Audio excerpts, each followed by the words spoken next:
찬송가 411장 내 맘 속에 주의 영광 돌리겠습니다.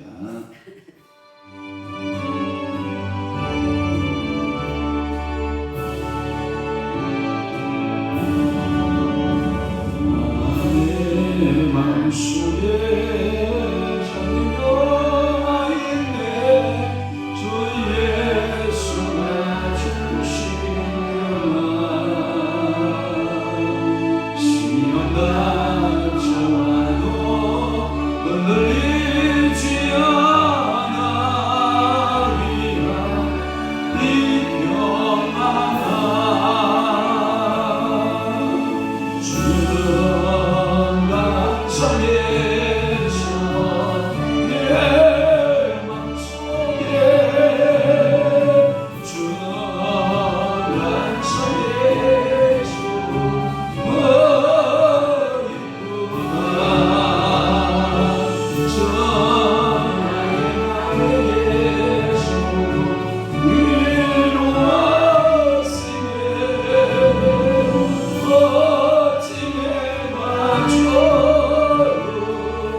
전능하사 천지를 만드신 하나님 아버지를 내가 믿사오며 그의 아들 우리 주 예수 그리스도를 믿사오니 이는 성령으로 잉태하사 빈종녀 마리아에게 나시고 본디오 빌라도에게 고난을 받으사 십자가에 못 박혀 죽으시고 장사한 지 사흘 만에 죽은 자 가운데서 다시 살아나시며 하늘에 오르사 전능하신 하나님 우편에 앉아 계시다가 저리로서 산 자와 죽은 자를 심판하러 오시리라. 성령을 믿사오며 거룩한 공예와 성도가 소리교통하는 것과 죄를 사하여 주시는 것과 몸이 다시 사는 것과 영원히 사는 것을 믿사옵나이다. 아멘. 아들들아 아비의 은혜를 들으며 영초를 얻기에 주의하라.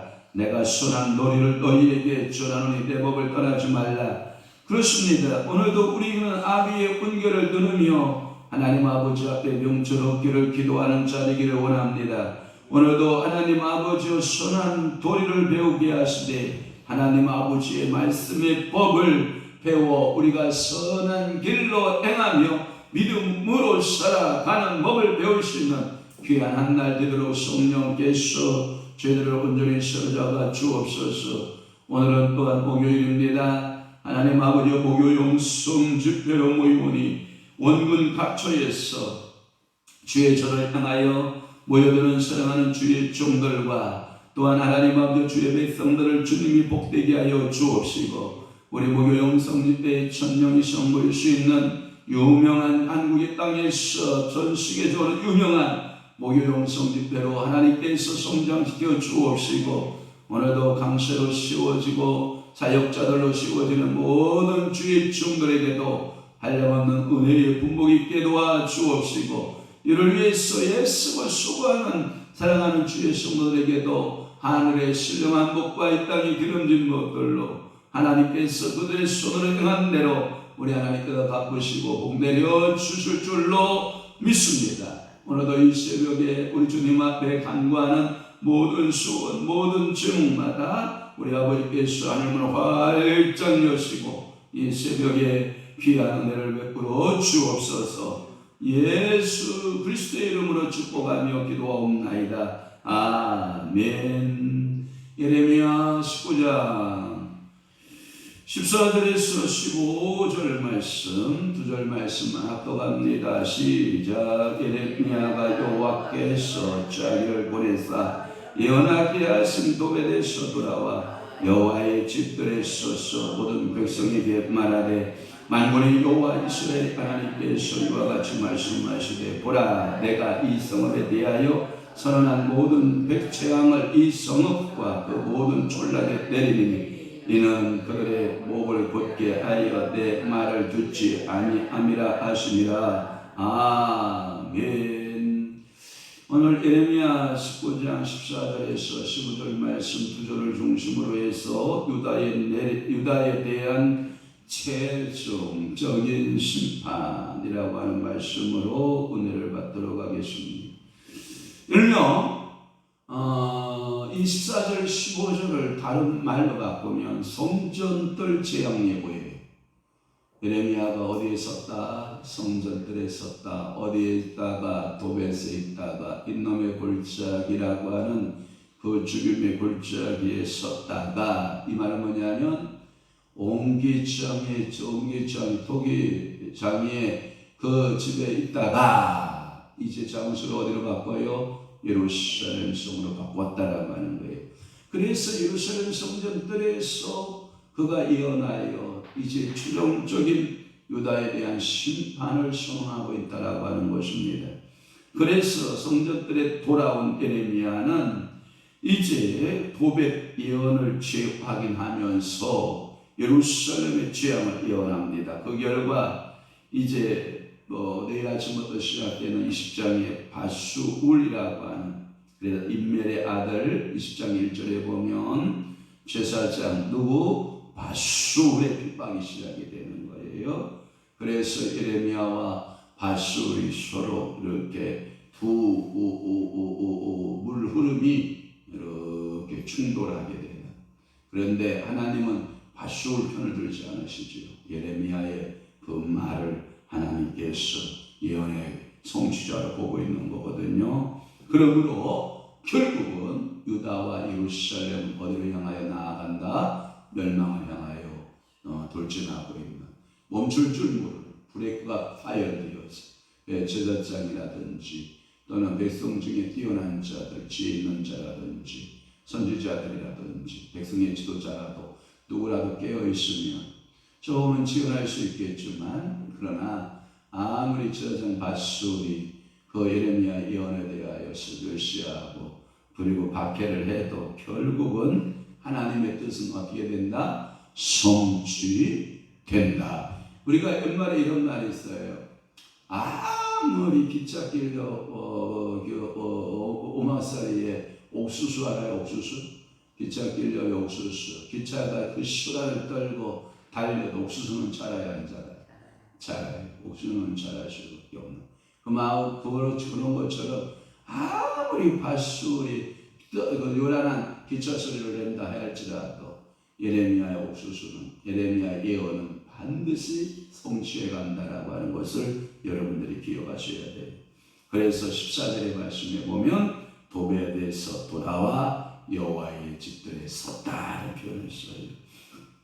그 말은 예레미야는 도베, 즉 임금의 아들의 골짜기 6절에 보면 나와 있죠. 그 죽임의 골짜기에서 예언을 하다가 어디로 돌아와요? 성전들로 돌아왔다. 이 말은 7장 2절에도 똑같은 표현을 하고 있어요. 한번 볼래요? 예레미야 7장의 2절에 보면 너는 여호와의 집문에 서서 이 말을 선포하여 이르기를 여호와께 예배하러 이 문으로 들어가는 유다 사람들아 여호와의 말씀을 들으라 할 때 여호와의 집문 이게 뜰이에요. 그러니까 여호와의 집 문간에 서서 사람들이 들락날락 성지 가보니까 여러분 이제 마음의 연상이 되는 거예요. 그렇죠?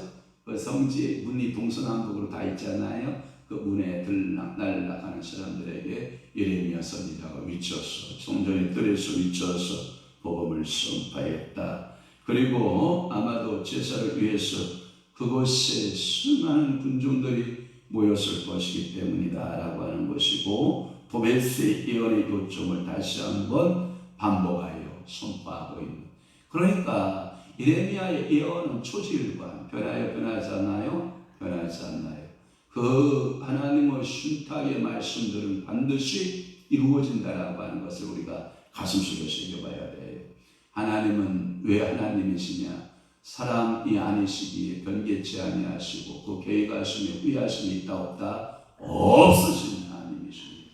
그렇기 때문에 그 하나님은 한번 선포하시면 그 말씀대로 어떻게 해요? 진행하고 그 말씀대로 이루시는 하나님. 그러니까 이 세상의 모든 만물이 무엇대로 이루어지고 있는 거예요? 말씀대로 이루어가고 우리의 축복도 뭐대로 이루어지고 말씀대로 이루어지고 그러니까 우리 신앙생활도 어떻게 해야 되고 말씀대로 하고 모든 것이 말씀대로 되어감을 우리는 뭐 해야 돼요?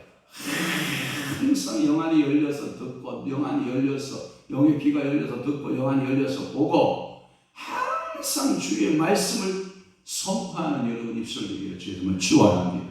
그래서 어느 분을 만나든지 간에 말씀을 선포하고 그 영혼들을 구원해내고 그 영혼들에게 경각심을 보여줄 수 있는 여러분들이 말씀으로 충만한 사람, 이러한 사람을 가리켜 우리는 성령이 구한 사람, 충만한 사람 이렇게 말하고 있는 거거든요.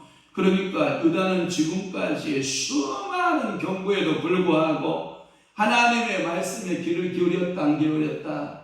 안 기울였다. 제가 어렸을 적에 그렇게 저를 불러요. 영원아 영원아 나 심부름 좀 해줘라. 영원아 영원아 내 심부름 좀 해줘라. 듣고도 못 들은 뭔 얘기인지 알죠? 내가 할 일이 많은데 왜 나를 불러서 귀찮게 하느냐. 지금도 그러잖아요. 아들 얼굴 보고 싶으니까 전화하냐. 아들아 없어요 언제 오냐 아들아 보고 싶다. 언제 오냐.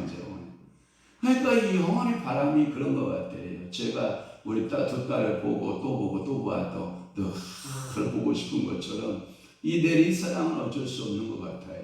그러니 우리 딸이 내 마음을 알겠어요? 모르죠. 그러니까 제가 우리 어머니 마음을 알겠어요? 모르죠. 그러니까 이게 사랑이 내리 사랑인데 아무리 예레미야를 통해서 유다야 돌아와라 우상을 버리고 돌아와라 예루살렘아 돌아와라 그래도 귀를 딱 틀어막고 들었다 안 들었다? 안 들었다. 오늘 여러분 귀가 뚫려져요. 영적인 귀가 뚫려져요.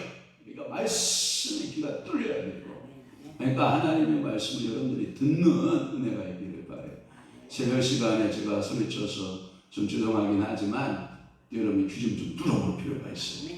그래서 주의 음성을 듣고 그래서 찬송가 주의 음성을 내가 들으니 사랑한단 말일세.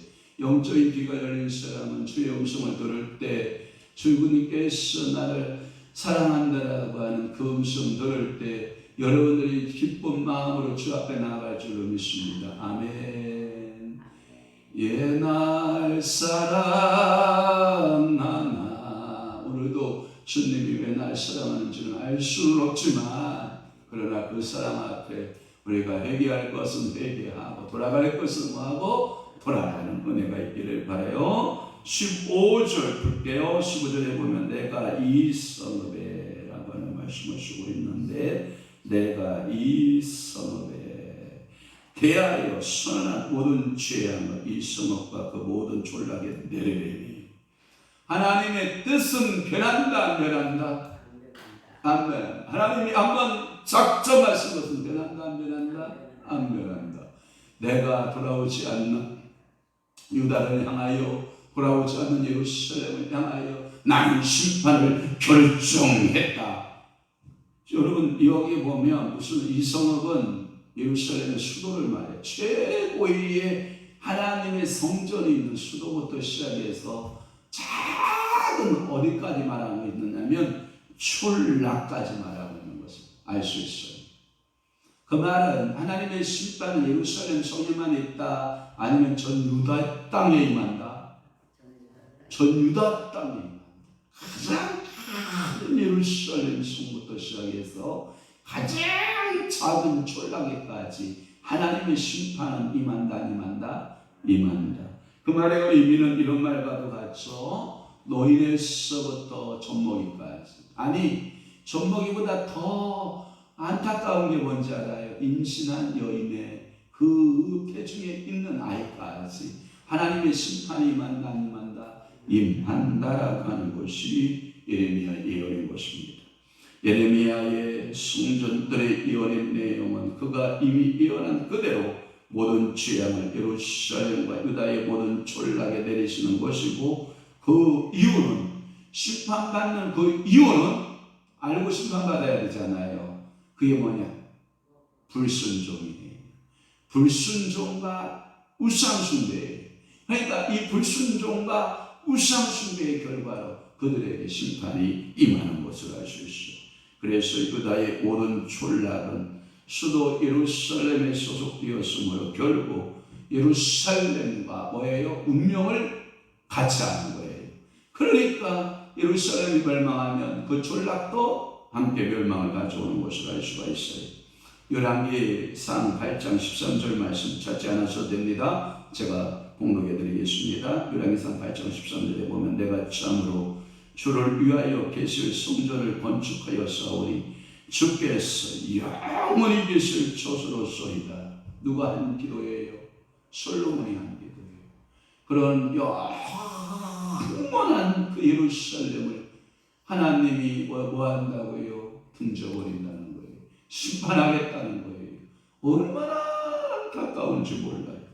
하나님의 영원한 고처, 하나님의 영원한 조수, 가시적인, 다시 말해서 눈으로 볼 수 있는 영원성 있는 이 예루살렘, 그 예루살렘 성이 안전하지 못할 것이다. 이제는 그 안전을 확인하고 싶었지만 그 성에 머무는 자도 이제는 심판의 때가 왔다. 그러면서 유다의 백성에게는 매우 도전적인 내용이거든요. 왜? 예루살렘에 있으면 영원한 하나님의 처소이기 때문에 우리는 안전하다. 우리의 안전지대는 예루살렘에 있다. 이렇게 생각을 했는데 이 사상을 확 뒤집어요. 누가? 예레미야가 뒤집는 거예요. 그 아무리 하나님께서 언약하고 약속하고 있다 할지라도 하나님께 불순종하고 하나님 앞에 우상숭배하면 아무리 그 영원한 도성 하나님께서 약속한 도성이라 할지라도 하나님은 그 도성을 심판하시는 하나님입니다. 이것을 우리에게 예레미야를 통해서 깨닫게 하시는 거예요. 어떤 우리 성리 우리 둘째 딸 친구가 저한테 질문이 왔어요. 하나님 앞에 생명책에 기록된 생명책 이름이 변개가 되느냐는 거예요. 그리고 행위책은 무엇을 의미하는 거냐는 거죠. 그래서 제가 육성으로 녹음해서 보내줬거든요. 생명책 변하지 않아요. 변개치 않아요. 전혀 변할 수 없어요. 그러면 생명책에서 탈락되는 자는 누구냐? 자기 자유의지를 가지고 범죄할 때거든요. 범죄하면 그 행위 측에서도 상급이 없고 생명책에서 스스로 그 이름을 자기가 회개할 기회를 다 하나님이 배려하고 성령을 통해서 보혜사를 통해서 다 중보하고 돌아오기를 다 기회를 주고 또 기회를 줘도 끝까지 자유의지를 통해서 불순종하잖아요. 그럼 지옥 가는 거예요. 그러니까 하나님은 변개치 않으셔요. 여러분 구원 변개한다 안 한다? 안 한다. 하나님의 예정 변개 있다 없다? 없다. 경륜 변개한다 안 한다? 안 한다. 하나님의 섭리 변개한다 안 한다? 안 한다. 그럼 누가 한다? 우리 죄인들이 우리들 죄를 지은 우리들이 하나님의 말씀에 끝까지 부인하고 끝까지 성령의 음성 듣지 못하고 회개할 줄 모르고 돌아올 줄 모르고 하나님을 찾을 줄 모를 때는 그때 스스로 자기가 지옥을 향하여 들어갈 수밖에 없는 이 자유의지가 그토록 중요한 거거든요. 그러니까 오늘도 내가 생각하는 것 성령님 사로잡아 주옵소서. 내가 마음 먹는 것도 누가 성령이 사로잡고 내 행동하는 것도 누가 사로잡고 성령이 사로잡도록 하나님께서 성령 충만한 그리스도로 살아가고 내 자유의지를 누구에게 의탁하고 말씀에게 그리고 성령에게 예수에게 의탁하여 드리기만 하면 그 성령님은 그 하나님의 말씀은 그 예수를 그 우리를 은혜 가운데 진리 가운데로 영원한 천국으로 인도해 가실 것을 믿으니까 오늘도 내 고집대로 산다 말씀대로 산다 내 뜻대로 산다 예수님 뜻대로 산다 내 감정대로 산다 성령의 감동대로 산다. 그러니까 오늘도 여러분 감정으로 살면 안 돼요. 성령이 뭘로 살아라? 감동하심으로 살아라. 이 은혜가 여러분들이 넘치기를 주 예수의 이름으로 축원합니다. 축복합니다. 기도하겠습니다. 좋으신 아버지 하나님, 오늘도 이 새벽에 예레미야 19장 14절의 15절 말씀을 통하여서 유다에 대한 최종적인 심판이라는 말씀을 통해서 우리가 은혜를 받게 해 주시오니 감사합니다. 하나님은 예레미야를 통하여 그토록 이스라엘을 사랑했고 유다를 그토록 사랑했지만 불러도 돌아올 줄 모르고 회개할 줄 모르고 여전히 불순종하고 여전히 우상 숭배하는 그들에게 최종적인 하나님의 심판의 선을 떨어지는 것을 우리가 보면서 우리가 얼마나 안타까운 존재인가에 대하여 우리 하나님 아버지 앞에 철저히 나 자신을 비추어드리고 하나님 앞에 회개하고 통회하고 자복하고 주 앞으로 나아가는 믿음의 성도들 다리도록 우리 아버지가 역사하시고 축복하여 주옵소서. 이제는 우리 주 예수 그리스도의 은혜와 하나님 아버지의 극진하신 사랑하심과 성령님의 감화 교통 내 주요 역사 충만하심이 오늘 남은 때에 더욱더 하나님 아버지 앞에 깨어있어 경성하여 하나님 뜻을 이루기를 작정하는 사랑하는 귀한 친구들 심령 위에와 교회 위에 이주로부터 영원토록 함께 있을지어다. 아멘.